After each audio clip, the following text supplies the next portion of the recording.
पर बड़े बड़े होटल्स, पाइन ट्रीज और बादलों में घिरे हुए रास्ते, सब कुछ एकदम सपने जैसा लगता है। लेकिन राज, नेहा और कबीर के लिए ये ट्रिप जिंदगी का सबसे बुरा डिसीजन बनने वाला था। ये तीनों कॉलेज के दोस्त थे और एग्जाम खत्म होने के बाद इन तीनों ने डिसाइड किया कि चलो एक ट्रिप मार के आते हैं। कहाँ पर? शिमला पे। कबीर ने एक पुराना होटल बुक करा जो कि थोड़ा सेक्लूडेड एरिया में था। ऑनलाइन पिक्चर्स में होटल काफी रॉयल लग रहा था, वुडन इंटीरियर्स, पुराने स्टाइल के रूम्स और हेरिटेज लुक। रेट्स भी काफी कम थे। अब राज भी थोड़ा सोच के बोलता है कि यार इसके प्राइस इतने कम क्यों है, क्योंकि शिमला में जनरली इतने कम प्राइस में कोई होटल मिलता नहीं है, खासकर तब जब वहाँ पे टूरिज्म पीक पर हो। तो राज भी ऐसा बोलता है कि ऐसा क्यों, लेकिन वहीं पे कबीर बोलता है कि अरे तो ये मेन इलाके में नहीं है ना, सेक्लूडेड एरिया में है, इसलिए वहाँ के रेट कम होंगे। एंड देन ये तीनों उस होटल को बुक कर देते हैं। ये सब अपना ट्रिप फाइनल करते हैं और बाय टैक्सी शिमला पहुंचते हैं। शिमला पहुंचने के बाद ये जो मॉल रोड होता है उससे पहले तो वहाँ हल्का सा घूमते हैं, थोड़ा सा खाना पीना वहाँ पे कर लेते हैं। एंड देन फिर वो अलग ही जाकर अपने होटल में चले जाते हैं, क्योंकि मॉल रोड से था थोड़ा सा दूर था। अभी वो जो होटल था वो मतलब थोड़ा इन द सेंस की पहाड़ों में क्या होता है ना, लिखा डिस्टेंस कम ही होता है, लेकिन जब आप वहाँ पर जा रहे होते हो ना तो वो बहुत टाइम ले लेता है, क्योंकि पहाड़ होते हैं तो वहाँ पे 1-2 किलोमीटर भी ऐसा नहीं है कि बस सीधा भागते जाओ और पहुंच गए। वहाँ पे टर्न्स इतने सारे होंगे, ऊपर से एक ही लेन होता है, तो मतलब ऐसा भी नहीं है कि तुम 70-80 की स्पीड में चला रहे हो, धीरे धीरे चलाना होता है। तो 1-2 किलोमीटर का रास्ता भी काफी लंबा पड़ जाता है। तो उस वे में वो जो होटल था वो भी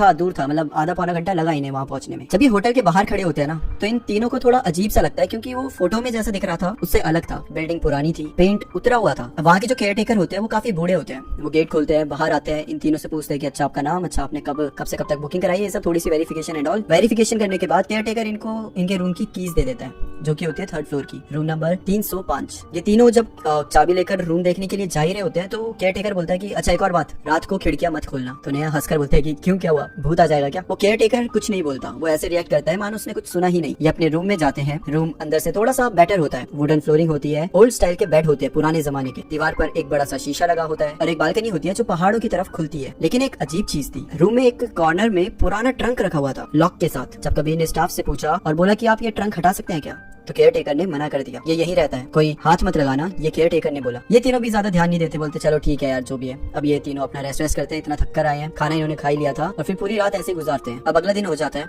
और इन्होंने ना उठने में थोड़ी देरी कर दी थी। ये तीनों आलसी थे, मतलब ऐसा था कि कोई भी ऐसा नहीं था कि जल्दी सुबह उठ जाए और चलो चलो चलते हैं ये वो करके। इन तीनों का था कि भाई चिल करने आए, चिल करेंगे आराम से, जब मन करेगा तब उठेंगे, जब मन करेगा तब घूमने जाएंगे। अब ऐसे ये उठते लेट है, फिर ब्रेकफास्ट करते हैं और ऐसे करते करते 12 बज जाते हैं, जिसके बाद फिर ये रेडी होते हैं और आसपास की लोकेशंस होती है जो इन्होंने फाइनल करी होती है कि यहाँ जाकर घूमेंगे, वहाँ पे घूमने जाते हैं। फिर वही वापस से पूरे दिन घूमते हैं, रात होती है, वहीं पे मॉल रोड में डिनर करते हैं और फिर वहाँ से स्कूटी इन्होंने ली ही थी रेंट पर, तो स्कूटी पे फिर ये वापस अपने होटल में आ जाते हैं। होटल में आने के बाद तीनों अपने रूम में बैठ जाते हैं और गप्पे मारना शुरू कर देते हैं और इन्हें टाइम का पता ही नहीं चलता कैसे कैसे बीतने लग गया। रात के 1 बज जाते हैं। अब रात के 1 बज गए हैं, इन दोनों को थोड़ी थोड़ी सी नींद आने लगी है, लेकिन नेहा को नींद नहीं आ रही है, तो वो बालकनी में चली जाती है। बाहर फॉग थी और हवा काफी ठंडी थी। जब उसने नीचे देखा तो ग्राउंड फ्लोर के गार्डन में एक औरत सफेद शॉल में खड़ी दिख रही थी। अजीब बात ये थी कि होटल के अंदर कोई और गेस्ट भी नहीं था। औरत बिल्कुल स्टैटिक खड़ी थी, बस उसका चेहरा फॉग की वजह से क्लियरली दिख नहीं पा रहा था। जिसके बाद वो औरत धीरे धीरे से आगे बढ़ने लग जाती है। कोहरा इतना था कि जब वो दूर जाती है तो दिखती नहीं है, तो नेहा भी इतना ध्यान नहीं देती है और वापस से अंदर चली जाती है। अगली सुबह वापस से ये तीनों लेट उठते हैं, अपना फिर से ब्रेकफास्ट करते हैं और रूम क्लीनिंग के लिए ना एक मेड आती है, रूम साफ कर रही है और रूम साफ करते करते ना ऐसे ही बातों बातों में नेहा से पूछती है कि मैम आपने कल रात को किसी को बाहर देखा तो नहीं? नेहा शॉक रह जाती है, बोलती है कि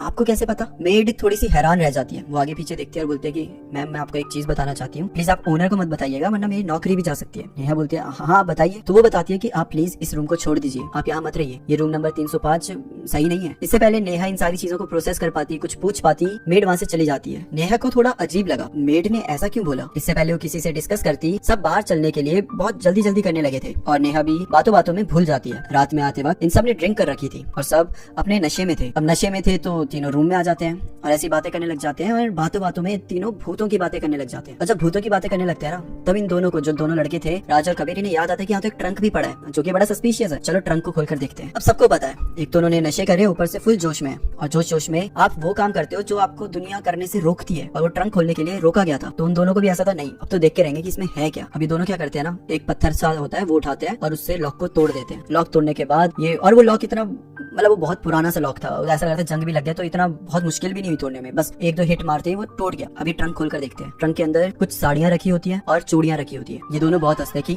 इसके लिए हमें मना कर रहे थे, और राज ने तो हंसी हंसी में वो साड़ी उठाकर पहन भी ली, मतलब पूरी वैसी नहीं पहनी बट हल्की फुल्की पहन, कैसे मस्ती मस्ती में नशे में कैसा हो जाता है इंसान, तो उसका भी वही हाल था। और वो वही साड़ी पहन के यहाँ वहाँ घूम रहा था। कबीर उसकी वीडियो बना रहा है, हंस रहा है, और नेहा दूसरी साइड उन्हें मना कर रही है कि प्लीज मत करो, तुम पागल हो गए हो क्या, तुम यहाँ इसलिए आए हो क्या, फालतू की हरकतें मत करो। लेकिन वो दोनों नशे में थे, उसकी बिल्कुल नहीं सुन रहे थे, और फिर ये मस्ती मजाक कर रहे थे। करते करते सब सो गए, इन्हें पता ही नहीं चला कब सो गए। सुबह हुई और कबीर उठा।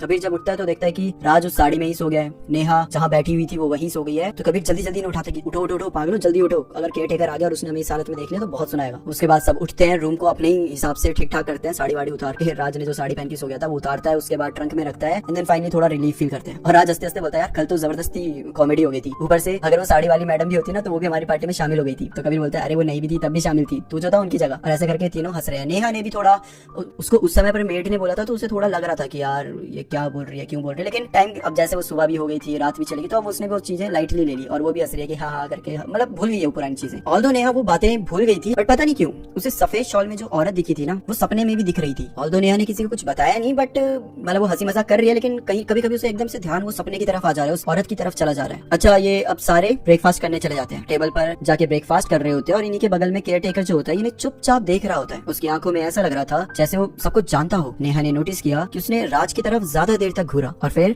अपनी नजर हटा ली। नेहा ने धीरे से राज से कहा, लगता है इसको पता चल गया कि तुमने ट्रंक खोला था। राज ने मजाक उड़ाते हुए कहा, अरे यार ट्रंक खोला तो क्या हुआ, खजाना थोड़ी ना था वहाँ पे, वैसे भी कितना बोरिंग ट्रंक था, कुछ था भी नहीं उसमें यार। और राज ये सारी जब बातें कर रहा था तो कबीर को ना ऐसे खाते खाते एकदम स्ट्राइक करता है कि 1 मिनट, कल रात को राज ने साड़ी पहनी, हमने वीडियो शूट करी, हमने इतना मजा किया, मजाक उड़ाया एक दूसरे का, लेकिन सोने से पहले राज ने साड़ी उतार के ट्रंक में रख दी थी। उसे याद आ रही है वो बातें सारी। तो अगर राज ने वो साड़ी उतार के ट्रंक में रख दी है तो अगली सुबह राज ने साड़ी कब पहनी, क्योंकि जब वो उठा था तो साड़ी लपेटे हुए था। तो कबीर राज से पूछता है कि अबे एक बात बता, तूने तो साड़ी उतार दी थी ना, तो वापस से वो पहन कब ली तूने। राज बोलता है भाई मुझे कुछ याद नहीं है, मेरे को तो कुछ भी याद नहीं है, मेरे से मत पूछिए सारी चीजें। जिसके बाद राज बोलता है चलो फालतू मत सोचो, अब जल्दी जल्दी चलो, अपने को घूमने भी जाना है। उसके बाद ये तीनों रेडी होते हैं और निकल जाते हैं शिमला घूमने। कुफरी जाते हैं, मॉल रोड जाते हैं, और कोई ऐसी ऐसी जगह जाते हैं जहाँ ज्यादा लोग नहीं गए, लेकिन इन्हें पता होता है कि यहाँ अच्छी अच्छी जगह है और थोड़ी सी हिडन टाइप प्लेसेस होती है, तो वहाँ घूमते हैं। और ऐसे करके इनका दिन बीत जाता है। घूमते वक्त शिमला की हवा वैसे तो ठंडी थी, लेकिन राज के लिए कुछ अलग ही हो रहा था। साइट सीइंग के दौरान कबीर और नेहा एक्साइटेड थे, कभी फोटोज ले रहे थे,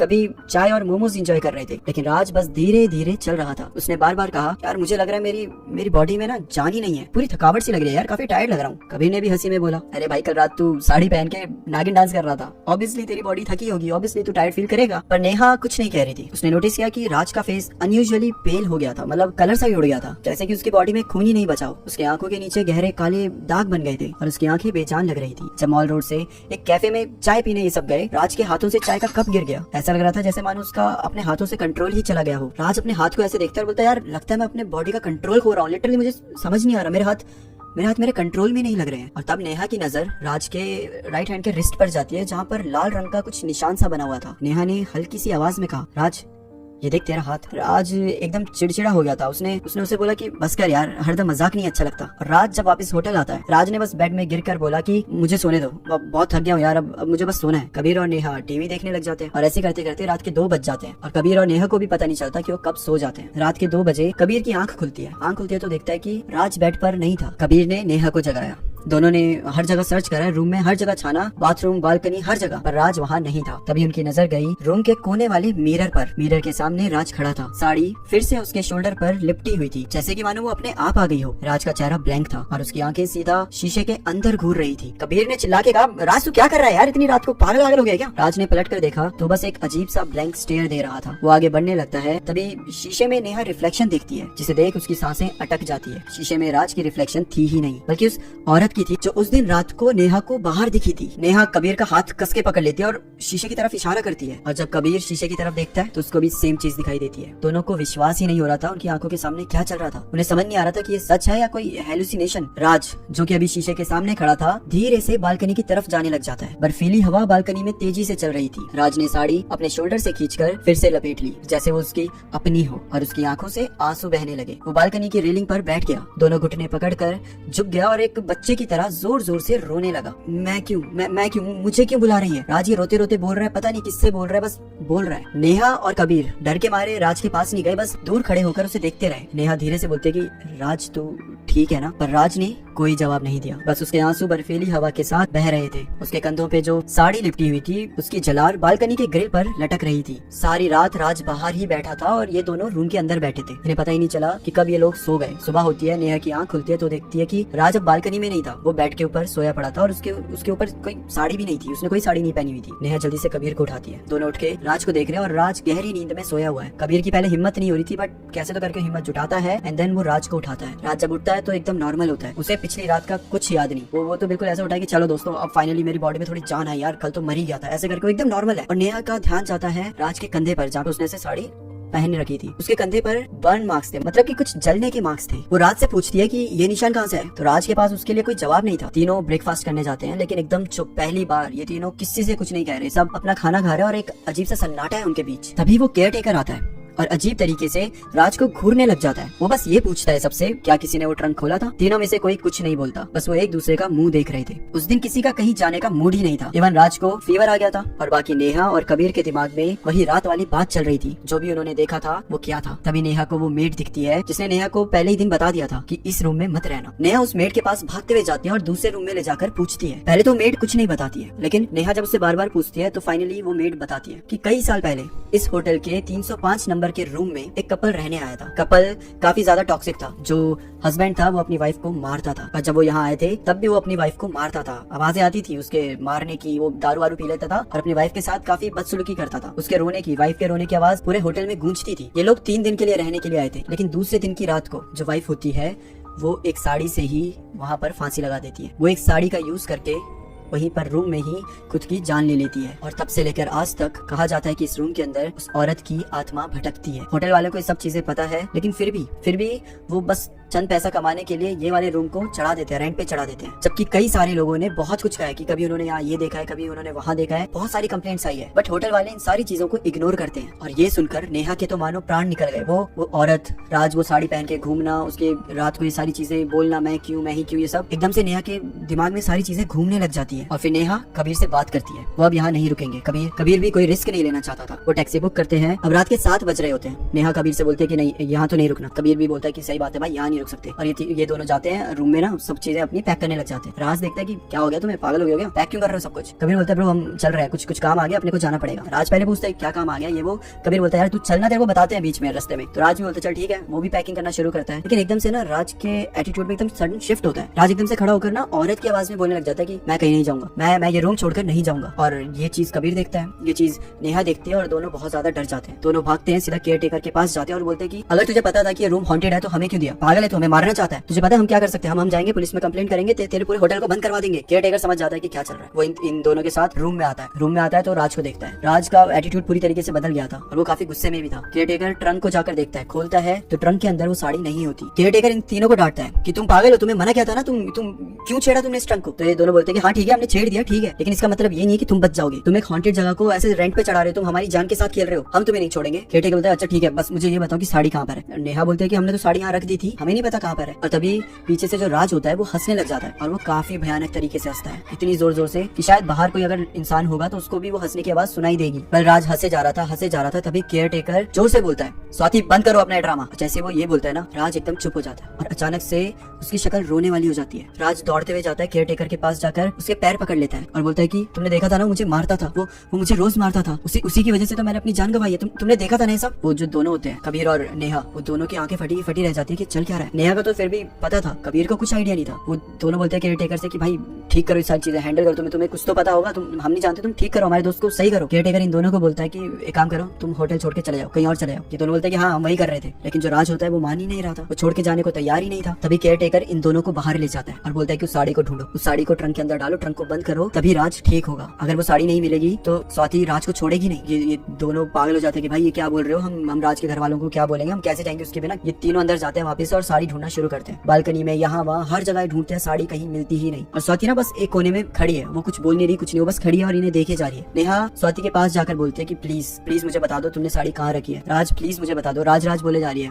लेकिन राज तो था ही नहीं, राज के अंदर तो स्वाति थी। वो बस हल्की सी स्माइल दे रही है, वो जो एक एविल सी स्माइल होती है ना, ग्रिन, बस वो पास कर रही है। तब तक कबीर जो यहाँ वहाँ ढूंढ रहा था, वो बेड के नीचे वो साड़ी पड़ी हुई थी। कबीर बोलता है कि मुझे साड़ी मिल गई है, वो बेड के नीचे है। भागते हुए दोनों आते हैं, जो केयर टेकर होता है और जो स्वाति होती है, भाग के आते हैं और वो साड़ी निकालने की कोशिश करते हैं। वहाँ पर राज काफी गुस्से में आने लग जाता है, राज इन्हें रोकने की कोशिश करता है। कबीर और वो केयर टेकर वो दोनों राज को पकड़ लेते हैं जोर से। वो चिल्ला रहा है कि नहीं नहीं मैं वो साड़ी मत छूना, वो छोड़ दो उसको, ऐसे करके। और नेहा उस साड़ी को कैसे तो करके निकालती है। वो एक हाथ से तो निकाल ही नहीं पाती, डबल बेड था, नीचे थी, एकदम मिडल में थी। तो जाती है, झाड़ू वाड़ू लेकर आती है, उससे थोड़ा सा ऐसे मारती है, साड़ी को बाहर लाती है। जब साड़ी पकड़ के जैसे ट्रंक के अंदर डालती है ना, राज एकदम से बेहोश हो जाता है। मतलब ऐसे बेहोश होता है जैसे उसके अंदर कोई आत्मा ही नहीं है। वो ऐसे खड़ा था और ठाक करके नीचे गिर जाता है। अब केयर टेकर और कबीर ने उसे पकड़ा हुआ था, तो गिरने नहीं देते जमीन में, लेकिन वो काफी हद तक नीचे तक ऐसे आ जाता है। जिसके बाद उसे ले जाकर बेड में लेटाया जाता है, उसके ऊपर पानी छिड़का जाता है। एंड देन राज थोड़ा सा होश में आता है। जब राज होश में आता है तो पूछता है कि क्या हुआ था। और केयर टेकर भी उसको ऐसे पकड़ के बैठा हुआ है, तो वो भी बोल रहा है कि आप यहाँ क्या कर रहे हो, आपने मुझे ऐसे पकड़ा क्यों है, क्या हुआ। कबीर उसे कुछ नहीं बताता, बोलता है कि कुछ नहीं, तू बस थोड़ा सा अनकॉन्शियस हो गया था, शायद तुझे ज्यादा ही थकावट हो गई है। एक काम करते हैं, हम चलते हैं, कैब नीचे खड़ी है, हम बैठते हैं और उसके बाद फिर तू आराम से रेस्ट कर, ठीक है। राज बोलता है ठीक है यार, चलो हो गया। उसके भी ट्रिप का खराब ही हो गया था, क्योंकि वैसे बीमार पड़ गया था। तो उसको भी था घर जाऊंगा, मम्मी पापा के पास जाऊंगा, कम से कम खाना वाना तो सही मिलेगा ट्रिप में, क्योंकि खाना भी आप सही से नहीं ले पाते। और अगर और इन चीजों में बीमार पड़ जाओ ना, तो बड़ा मुश्किल हो जाता है रिकवर होना। तीनों जाकर कैब में बैठते हैं। केयर टेकर इनसे पैसे वैसे कुछ लेता नहीं, वो उसका था कि भाई बस किसी को बताना मत, मैं नहीं चढ़ाऊंगा 305 नंबर नहीं चढ़ाऊंगा मैं, बस प्लीज बताना मत किसी को। तो बोलते हैं ठीक है, लेकिन आज के बाद ध्यान रहे कि ये रूम चढ़ना नहीं चाहिए। उसके बाद ये तीनों कैब में बैठते हैं एंड देन सीधा दिल्ली आने के बाद राज करीबन एक हफ्ता उसे लगता है रिकवर होने में। और यहाँ पे इन दोनों को भी, नेहा और इन्हें भी मेंटली रिकवर होने में टाइम लग जाता है, क्योंकि राज ने वो सब चीजें नहीं देखी थी जो इन दोनों ने देखी थी। राज को तो था कि नॉर्मल बुखार हुआ है, लेकिन इन दोनों को असलियत पता थी। और वो दिन था और आज का दिन है। कभी ये लोग हिमाचल ही नहीं गए, शिमला तो छोड़ दो, ये मनाली नहीं गए, कसौल कहीं नहीं गए, हिमाचल ही नहीं गए। और अब कभी ये ट्रिप पे भी जाते हैं ना, तो बहुत ज्यादा केयरफुल रहते हैं कि जो चीजें अगर मना करी है किसी ने भी, वो नहीं करनी। और कभी किसी ने मना कर दी ना, तो ये तो होटल ही छोड़ देते। मान लो होटल में गए, होटल वाले ने ये भी बोल दिया कि रात को ये नहीं करना, बस ये बोलते नहीं इस होटल में नहीं रुकना, कहीं और चलो। और ऐसे ही अब अपनी ट्रिप कर रहे हैं। आज तक राज को इन्होंने बताया ही नहीं कि उसके साथ क्या हुआ था, आज तक नहीं बताया। और इन तीनों में अच्छा ये बात भी थी कि जो सबसे ज्यादा डरता था ना इन चीजों से, भूत प्रेत इनसे, ये राज ही था। तो शायद हो सकता है कि राज इसी वजह से इस चपेट में आया हो, क्योंकि वो सबसे ज्यादा डरता हो। तो इन्होंने उसे बताया नहीं, क्योंकि अगर बताएंगे तो पहली बात तो मानेगा नहीं, लेकिन जब मान जाएगा तो हो सकता है कि जो चीजें भुलाना चाहते हैं वापस से राज के ऊपर हावी हो सके। तो इन्होंने नहीं बताया, आज तक राज को ये सारी चीजें पता ही नहीं है। और ऐसे इनकी एक शिमला की यादगार ट्रिप एक हॉन्टेड ट्रिप बन गई, एक ऐसी ट्रिप जिसने इन सब को जिंदगी भर का trauma they. Thanks for watching.